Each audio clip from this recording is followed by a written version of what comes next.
എങ്കിലും മണിയമ്പിള്ള രാജുവിന് ഭയങ്കര വിശപ്പ്, കഴിക്കാൻ കയ്യിൽ ക്യാഷ് ഇല്ല ഭക്ഷണം കഴിക്കാൻ.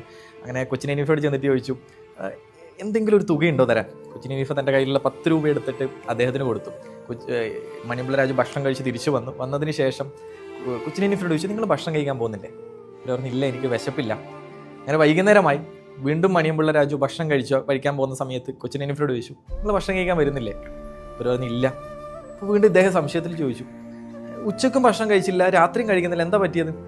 ഇദ്ദേഹം കൊടുത്ത കൊച്ചിൻ ഹനീഫ കൊടുത്ത മറുപടി എന്ന് പറയുന്നത്, ആകെ എൻ്റെ കയ്യിൽ ഒരു 10 രൂപയായിരുന്നു ഉണ്ടായിരുന്നത്, അതാണ് ഞാൻ നിനക്ക് തന്നത്, എൻ്റെ കയ്യിൽ ശരിക്കും ഇപ്പോൾ ക്യാഷ് ഇല്ല എന്ന് പറയുന്നുണ്ട്.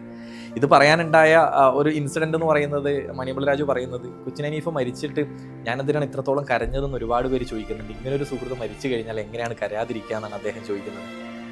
ജീവിതത്തിൽ ഇത്രയും നല്ല സുഹൃത്തുക്കൾ ഉണ്ടാവുക എന്ന് പറഞ്ഞു കഴിഞ്ഞാൽ, ഇതുപോലെ ആത്മാർത്ഥമായിട്ട് സ്നേഹിക്കാൻ പറ്റുന്ന സുഹൃത്തുക്കൾ ഉണ്ടാവുക എന്ന് പറഞ്ഞു കഴിഞ്ഞാൽ അതിലും വലിയ ഒരു അനുഗ്രഹം നമുക്ക് എന്താണെന്നുള്ളത്. അതുപോലെ സുഹൃത്തുക്കൾ നമുക്ക് ഒരുപാട് പേർ